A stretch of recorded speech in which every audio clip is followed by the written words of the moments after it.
পানীয় জলের স্বনির্ভরতার পথে এবার উত্তর হাওড়া 280 কোটি টাকায় পানীয় জলের প্রকল্প 15 কিলোমিটার পাইপলাইনের কাজ শেষের মুখে। সত্যবালা এলাকায় গঙ্গার জল শোধনের ব্যবস্থা। দেবাশিস প্রতিনিধি আমাদের সঙ্গে রয়েছেন। দেবাশিস, এই পরিকল্পনা বা এই প্রকল্প জেরে ঠিক কত ওয়ার্ডের বাসিন্দারা তারা উপকৃত হলেন?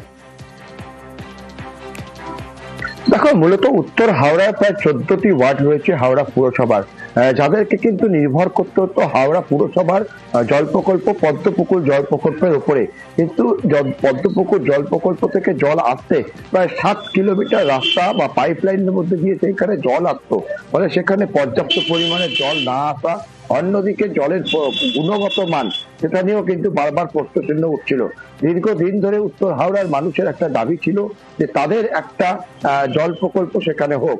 2021 সালে ভোটের পর প্রথম উত্তর হাওড়ার বিধায়ক গৌতম চৌধুরী মুখ্যমন্ত্রীকে একটি লিখিত আবেদন জানায়। সেই আবেদন অনুযায়ী 2021 সালের শেষের দিকে সেই কাজ শুরু হয়। এই কাজ 2026 সালের প্রথমের দিকে হয়তো শেষ হয়ে যাবে বলে মনে করছে। অর্থাৎ আগামী গ্রীষ্মকালে কিন্তু সাধারণ মানুষ এই উত্তর হাওড়া জল প্রকল্প থেকে জল পাবে। মূলত 200 কোটি টাকারও বেশি টাকা ব্যয় করে কেএনডিএ এই কাজ করছে, যেখানে প্রায় 5 লক্ষেরও বেশি মানুষ তারা কিন্তু এবার জল পাবে একেবারে সরাসরি উত্তর হাওড়া, যেখানে জল সংশোধন হবে। আর 44 থেকে 55 হাজার মানুষের বাড়ি বাড়িতে কানেকশন দেওয়া এবং যে গোলাবাড়ি যেখান থেকে ইনট্যাক্ট করা হবে জল গঙ্গা থেকে, সেখান থেকে কার্যত 15 কিলোমিটারের বেশি অংশ ধরে পাইপলাইন পাতার কাজ ইতিমধ্যেই শেষের পথে। বছরের শেষের দিকে কিন্তু এই জল প্রকল্প থেকে জল সংশোধিত জল বাড়ি বাড়ি পৌঁছে দেবে এই নতুন জল প্রকল্প। ফলে সাধারণ মানুষ যেমন খুশি, সেরকম ভাবে স্বপ্ন সফল বলে জল প্রকল্প সুবিধা অনেকটা ভালো হবে। আমাদের বাইরেতে জল আসতো, এখন আমাদের এখান থেকে সব তুলে নিজস্ব সব করেছে। আমাদের মাননীয় মুখ্যমন্ত্রীর নির্দেশে এমএলএ গৌতম চৌধুরী ওরা সব মিলে করেছে, মানে ভালো। আগে জল যদি একদিন আসতো 3 দিন আসতো না, এখন এটা করা মানে সবসময় জল থাকবে। সুবিধা তো অনেকই হবে। আগে যেটা আমাদের অসুবিধে ছিল 4 দিন 5 দিন 7 দিন করে আমরা জল পেতাম না, বাইরে থেকে আমাদের জল কিনা হতো এবং বিধায়ক বা আমাদের এখানে স্থানীয় যে কাউন্সিলর আছে উনি জল আমাদের এনে ব্যবহার করতে দিত। তার থেকে এই যে জিনিসটা হচ্ছে, আমাদের মাননীয় মুখ্যমন্ত্রী বা আমাদের বিধায়ক উনি যে উদ্যোগ নিয়ে যে জিনিসটা করেছে, এতে 10-15 লাখেরও বেশি লোক উপকৃত হবে।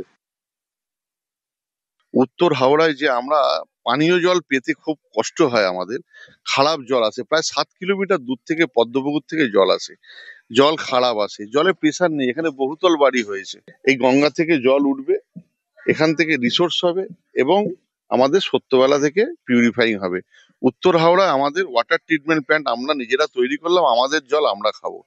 আর আমরা এই কাজ প্রায় 14.5 কিলোমিটার উত্তর হাওড়া জুড়ে যত সম্ভব আমরা প্রত্যেকটা মানুষের ঘরে ঘরে 55,000 একটা এস্টিমেট করা হয়েছে, 55,000 water connection, door to door connection যাবে। আর এবার দেখাবো সবজি চাষের মরশুম, আর সেই মরশুমে সারের কালোবাজারি। জলপাইগুড়িতে সারের কালোবাজারির অভিযোগ, মহকুমা শাসকের নেতৃত্বে টাস্কফোর্সের হানা। জলপাইগুড়ির একাধিক সার দোকানে অভিযান। শান্তনু প্রতিনিধি আমাদের সঙ্গে রয়েছেন। শান্তনু, কৃষি দফতরের তরফ থেকে কি কি পদক্ষেপ নেওয়া হচ্ছে? দেখো, গত সপ্তাহ ধরেই কিন্তু কৃষি দপ্তরের তরফ থেকে একাধিক বৈঠক করা হয়েছে। সার বিক্রেতা, বীজ বিক্রেতাদেরকে সতর্ক করা হয়েছে, কারণ জেলা জুড়েই কিন্তু আলু থেকে শুরু করে শীতকালীন সবজির চাষ শুরু হয়েছে। আর এই মরশুমে প্রতি বছরই কালোবাজারির অভিযোগ ওঠে। এই বছর কিন্তু আগের ভাগেই পদক্ষেপ সিদ্ধান্ত নেয় টাস্কফোর্স এবং মহকুমা শাসকের নেতৃত্বে কিন্তু টাস্কফোর্স জলপাইগুড়ির বিভিন্ন বাজারে বিশেষ করে সার এবং বীজের বাজারগুলোতে হানা দিচ্ছে। গতকাল রাতে আমরা দেখেছিলাম মন্ডলঘাট এলাকায় কিন্তু একাধিক সারের দোকানে হানা দিয়েছেন টাস্কফোর্সের প্রতিনিধিরা, যার নেতৃত্বে ছিলেন সদর মহকুমা শাসক নিজে। এবং আজ সকাল থেকে সদর ব্লকের একাধিক জায়গায় বিভিন্ন দোকানগুলোতে হানা দিচ্ছেন টাস্কফোর্সের আধিকারিকরা।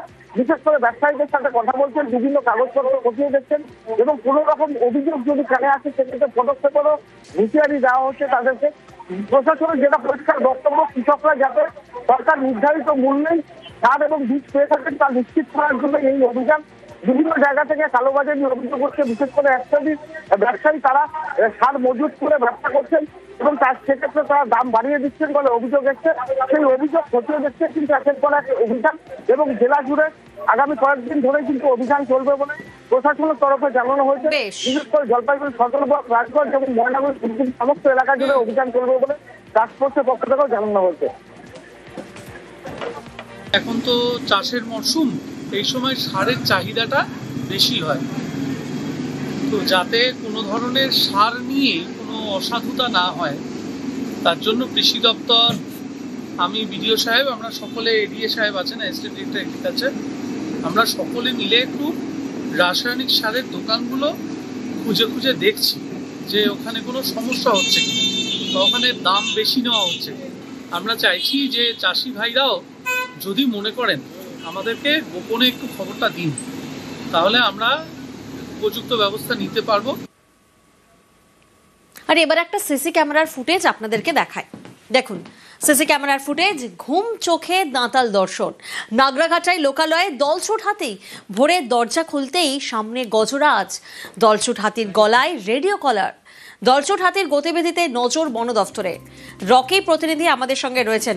রকি, ঘুম চোখে তো দর্শন করা হলো গজরাজের, তারপর কি হলো?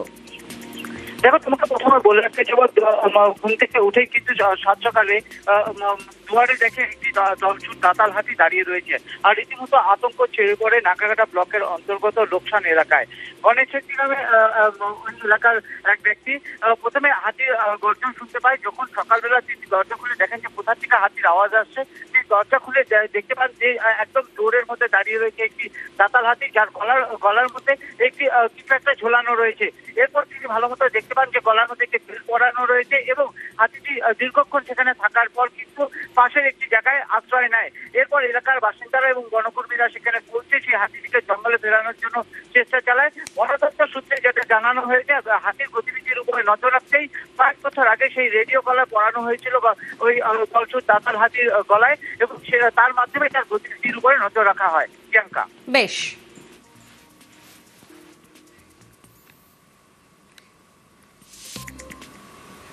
মইপিঠে ফের বাঘের ভয়, বাঘের পায়ের ছাপে এলাকায় আতঙ্ক। ঘটনাস্থলে মইপিঠ উপকূল থানার পুলিশ। বাঘ ধরতে বন দফতরকে খবর দেওয়া হয়। অর্পণ প্রতিনিধি আমাদের সঙ্গে রয়েছেন।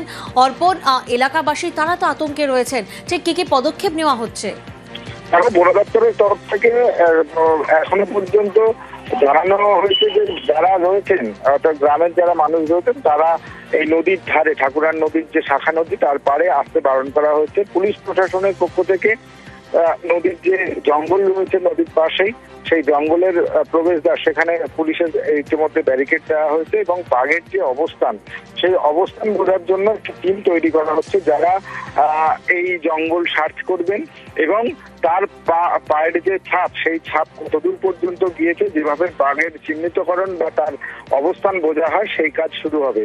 ইতিমধ্যেই সকালে যে বাঘের পায়ের ছাপ লক্ষ্য করার পরেই মইপিঠ জুড়ে একটা আতঙ্ক সৃষ্টি হয়েছে।